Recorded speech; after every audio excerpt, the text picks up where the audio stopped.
Babylon was the world power at this time. And so Nebuchadnezzar was the king there in Babylon. And some of the Hebrew people, some of the Jews, they actually carried them back into the nation, into the capital of Babylon. Now, Daniel, Shadrach, Meshach, and Abednego were four of those people who were now living in Babylon there. Now, at the end of chapter 2, we see that Nebuchadnezzar had a dream. He had a dream, and in that dream he saw a vision, and it really bothered him. He knew that dream meant something, but nobody could tell him what that dream meant. Now, God had given Daniel the ability to interpret dreams. And so Daniel finally comes in and he interprets that dream for King Nebuchadnezzar. And in that dream, King Nebuchadnezzar saw an image where that had a gold head, it had a silver chest, and it just worked its way down. Finally, all the way at the base, it was nothing but clay. And so with the way Daniel interpreted that dream, he told Nebuchadnezzar that the head, that gold head, represented King Nebuchadnezzar. And obviously, by reading the context of the story, that got Nebuchadnezzar to thinking. That got him to thinking, because what does he do? He makes an image. But he doesn't just make an image with a gold head. He makes an image that's completely made of gold. And then he orders everyone to bow down and worship it. Look at verse 1 there. It says, Nebuchadnezzar the king made an image of gold whose height was 60 cubits and its width 6 cubits. And he set it up in the plain of Dura in the province of Babylon. And King Nebuchadnezzar sent word to gather together the satraps, the administrators, the governors, the counselors, the treasurers, the judges, the magistrates, and all the officials of the provinces to come to the dedication of the image which King Nebuchadnezzar had set up. So the satraps, the administrators, the governors, the counselors, the treasurers, the judges, the magistrates, and all the officials of the provinces gathered together for the dedication of the image that King Nebuchadnezzar had set up. And they stood before the image that Nebuchadnezzar had set up. Now, I know a lot of you are like me wondering, why in the world couldn't they just say the word they in verse 3? I mean, they got to name all of these people, and they got to tell who exactly they are. And I got to reading because I know that everything in the Bible is there for a reason. So I got to looking. And they find one thing that kind of made a little sense. You see, you got to understand that Babylon, during this time, the empire stretched far and wide. And so Babylon is the capital there. That's where King Nebuchadnezzar is. But all over the kingdom, there are different provinces. And so he has governors and administrators and people who ruled over those places. And so it's like this is a national holiday.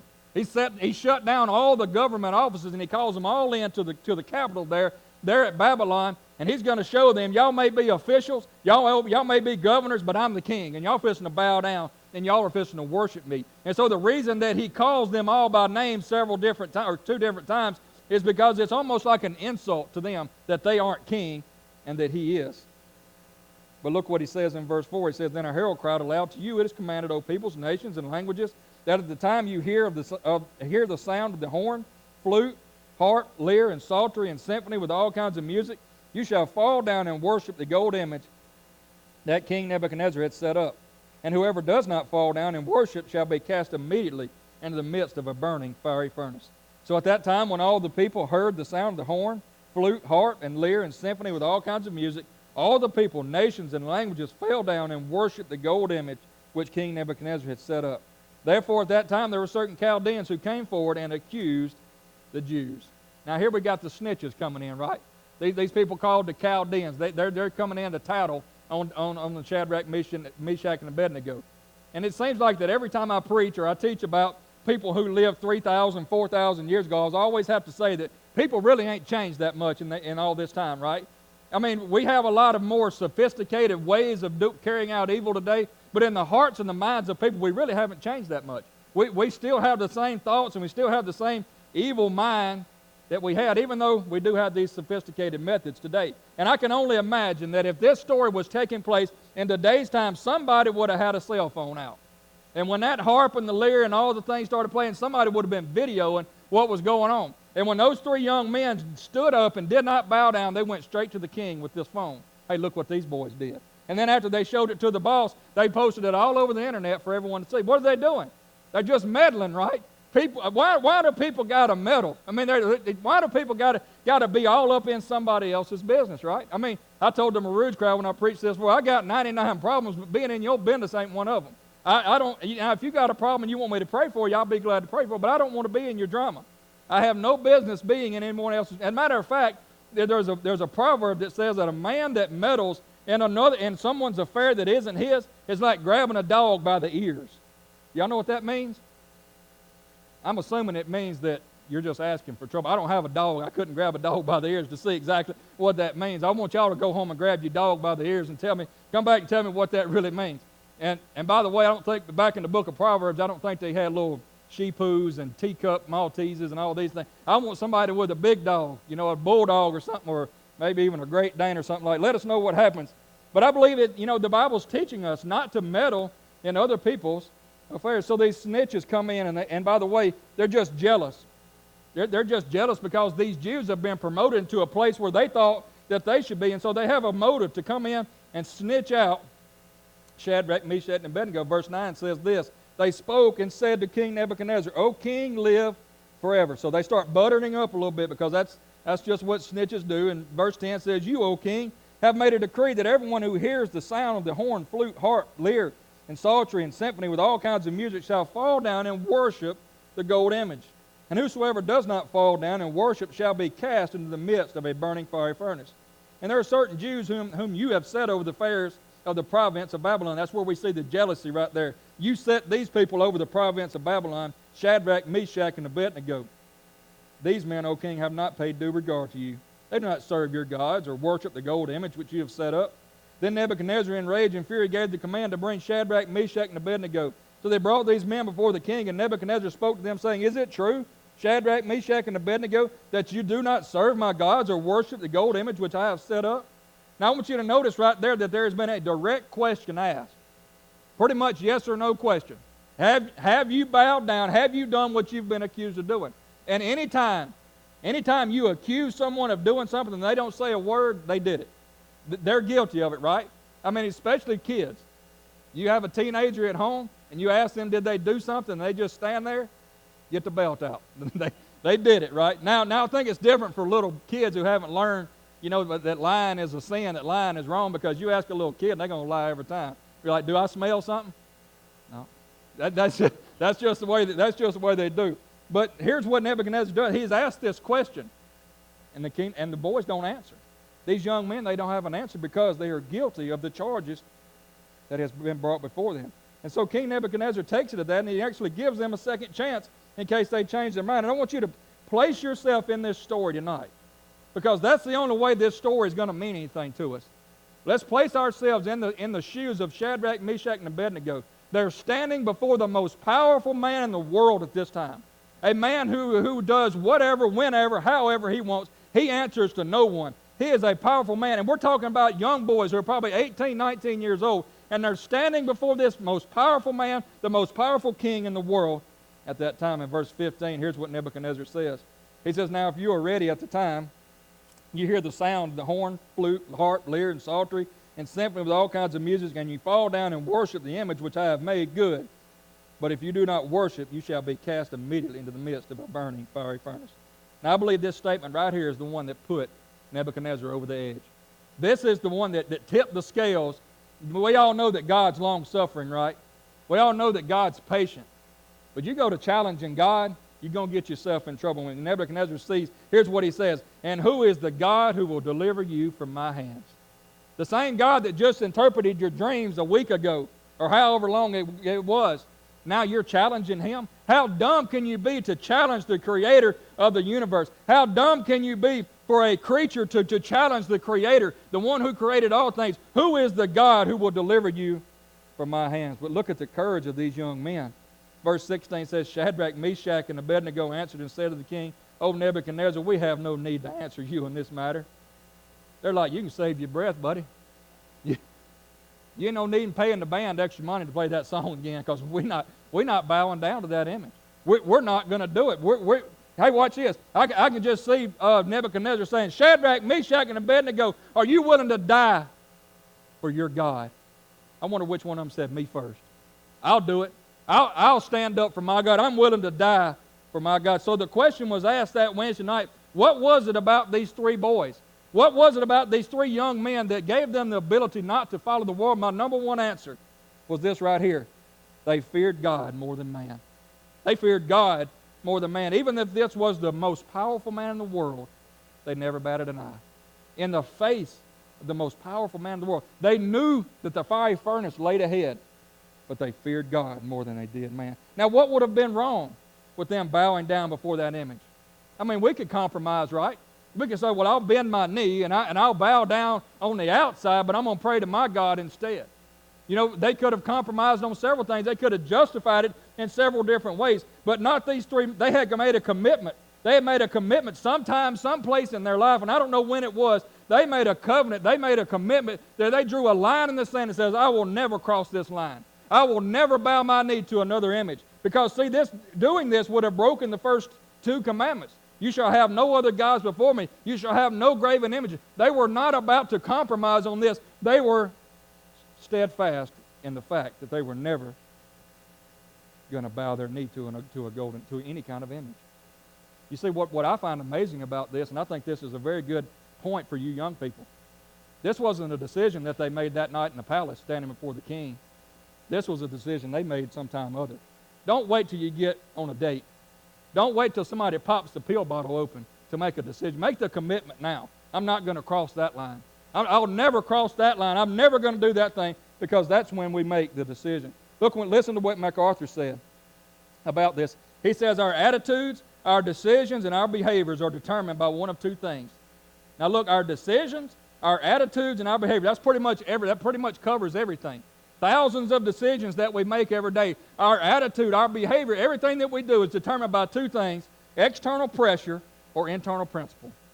Those two things determine everything that we do. And he says, and the battle is going on all the time in our lives between two conflicting items. You see, bowing down to that image, that went against everything that they were about. That was their core value. That's who they were. They were servants of the Most High God. They were not about to bow down to some image. This wasn't anything about external pressure. They weren't going to let external pressure determine their decision. It was all about an internal conviction. They were convicted that God was God, and He was not be happy with them for bowing down to that image. You see, when I read that story, man, I'll tell you, I'll be honest with you, it makes me feel like a wimp. When I think about all the times that the courage of these three young men, when I think about all the times that I've let fear in my life allow me not to share my testimony with someone, or God has laid it on my heart to share my faith with someone else, and I've let fear get in the way. And here these three young boys are standing there facing death, and they stand with strong faith in God. Man, what a story this is. I want to share with you a story about a man by the name of Studdard Kennedy. Now, Studdard Kennedy was a minister and a pastor way back in World War I times in Worcester, England. And so not only was he a pastor and a minister at a church, he was also a chaplain in the army. And so when World War I broke out, he had to go to France and go to war. And there in the trenches of battle, there in World War I over in France, he began to write a letter to his family. Now, Studdard Kennedy had a small child, and he had a wife that he had left behind. And he wanted to write a letter to his son. Now, his son was too young to be able to read the letter, but here's the letter that the wife read, or the boy's mother read to the boy. It says, the first prayer I want my son to learn to say for me is not, God, keep Daddy safe. The first prayer I want my son to learn is, God, make Daddy brave. And if he has hard things to do, make him strong to do them. Life and death don't matter, my son. Right and wrong do. Daddy dead is Daddy still. But Daddy dishonored before God is something too awful for words. I suppose you'd like to put a bit in there about safety too, and Mother probably would too, but, well, put it in afterwards. Always afterwards, for it doesn't matter nearly as much. You see, there's a saying that we've all heard that goes something like this. When you fear God, you fear nothing else. But when you don't fear God, you fear everything else. And I believe that definitely applies to this man named Studdard Kennedy. But it also applies to Shadrach, Meshach, and Abednego. And anytime you see someone as courageous as these boys were, you can always guarantee that these were men of great faith. Because those two things go hand in hand. When you've got a strong faith, you've got courage. When you've got a strong faith, you have no fear in your life. Look what they do here in verse 17. It says, if that's the case, our God whom we serve is able to deliver us from the burning fire furnace, and He will deliver us from your hand, O king. But if not, let it be known to you, O king, that we do not serve your gods, nor will we worship the gold image which you have set up. I believe that's one of the strongest statements of faith in the entire Bible right there. Hey, they knew God could deliver them. They knew God could save them from the fiery furnace, but they didn't know if that was God's plan for their life. And they were okay with that. Hey, God may deliver us from the fire, or He may not. Either way, He's still going to be God. I'm still going to have faith in God. Nothing's going to change who God is. just because the circumstances may change around me, just because we may get in this fiery furnace and we may die, God's still God. And if that's God's plan for my life, I'm willing to do it. That's what faith is all about. So again, the question was asked, what was it about these three boys that allowed them not to follow the world? They loved God more than they loved their own lives. They loved God more than they loved their own lives. You see, they were willing to die for their God. And I want you to notice the contrast of people here. They were willing to die for their God, and Nebuchadnezzar was willing to kill them so that he might be made God. You see, that's the contrast that we see. And so now Nebuchadnezzar, he was already mad. Now he's absolutely furious. Verse 19 says, Then Nebuchadnezzar was full of fury. An expression on his face changed towards Shadrach, Meshach, and Abednego. I can picture him right now. His face is wrinkling up. His eyebrows are starting to squint down. He's just mad. He's almost like a little kid about to throw a temper tantrum. He said he spoke and commanded that they heat the furnace 7 times more than it was usually heated. And he commanded that certain mighty men of valor who were in his army to bind Shadrach, Meshach, and Abednego and cast them into the burning fiery furnace. Then these 3 men were bound in their coats and their trousers, their turbans, and other garments, and were cast into the midst of the burning fiery furnace. Therefore, because the king's command was urgent and the furnace exceedingly hot, the flame of the fire killed those men who took up Shadrach, Meshach, and Abednego. And these 3 men, Shadrach, Meshach, and Abednego, fell down, bound, into the midst of the burning fiery furnace. Hey, when I was a kid, my favorite show on TV was the Dukes of Hazzard. Anybody else like the Dukes of Hazzard? Everyone right there. I love the Dukes of Hazzard. I can remember when I was a kid, my mama made me and my brother a birthday cake. It had the General Lee on it flying up through there. That was my favorite show. And one of the things about that I always, this ain't got nothing to do with the sermon, one of the things I can always remember about the Dukes of Hazzard was every week they would always get into something. They would always be just right there at the edge of death, and they'd cut off to a commercial, right? So that's where we're at right here, and you're just left sitting there wondering, what's going to happen to them Duke boys now? But see, we're wondering what's going to happen, but we all know this story. Verse 24, what's going to happen to them. It says, Then King Nebuchadnezzar was astonished, and he rose in haste and spoke, saying to his counselors, Did we not cast 3 men bound into the midst of the fire? And they answered and said, True, O king. And verse 25 says, Look, he answered, I see 4 men loose, walking in the midst of the fire, and they're not hurt, and the form of the 4th is like the Son of God. Now, why didn't God rescue them from the fire? He wanted to rescue them in the fire. He said, Nebuchadnezzar said, I thought we just put 3 of them in there. Now I'm looking at 4. Why? God wanted to rescue them in the fire so that he might show his might and his power through them. I think about just a few weeks ago in our Sunday school, we were studying King Asa. Y'all are involved in Sunday school, you know. We were studying about King Asa. Now, King Asa was a good king. He was a king. He was reigned there in the nation of Judah, the southern portion of the tribes of Israel. And he was a good king, and as long as he was doing good, God was blessing them. And there came a time when this Ethiopian army came against them. And it said that the numbered were 1,000 thousands. An innumerable army came against them. And they were like, what are we going to do? There's no way our army is big enough to defeat this great army. What are we going to do? And so King Asa bows his knees and he cries out to God and he prays, God, what? And God gave them the victory over this great, mighty army. Not only over that army, they chased down other people and took care of them too. God delivered them in that. And because of that, they began to worship God. They began to restore the things in the temple. And because of that, God began to bless them and they have a time of peace. But then over time, King Asa began to forget about God. Then there came another time when it was time to go to war again. This other enemy stood before them, and instead of him praying to God, he handled things on his own. He called his old buddy up from the king of Syria, said, hey, go over and take care of this problem I got over there. And they did. They went over and whipped the army. Everything was good. King Asa said, well, everything's good. Except one thing, God wasn't happy about that. He sent his prophet to King Asa and told King Asa, God's not happy with you. You know what God was unhappy about? There was a passage of Scripture, there was a verse of Scripture in that lesson that the lesson really didn't bring out, but it jumped out to me. Here's what that verse of Scripture said. It says, For the eyes of the Lord run to and fro throughout the earth to show himself strong in the behalf of those whose hearts are fully committed to him. God wanted to do it. God wanted to show himself strong and mighty on their behalf, but he did it on his own. Don't we do that so many times? Don't we do that? Don't we take the glory away from God because God's blessed us so much, just like he blessed King Asa? He's blessed us so much with so many resources, we think we just handle it on our own. And we do a good job of handling it sometimes, and God never gets the glory. We just take the glory away from God. And God wants to show himself powerful on our behalf. Well, these Hebrew boys, they didn't do that. They trusted God with their lives, and because of that, they're in the midst of the fiery furnace. But the great thing about this story, they ain't alone. They're not alone. There's those three men, and they look down that fire, and hey, I'm looking at four men, and one of them looks like the Son of God. And verse 26 says, Then Nebuchadnezzar went near the mouth of the burning fiery furnace and spoke, saying, Shadrach, Meshach, and Abednego, servants of the Most High God, come out and come here. Then Shadrach, Meshach, and Abednego came from the midst of the fire, and the satraps, administrators, and governors, and the king's counselors gathered together, and they saw these men on whose body the fire had no power.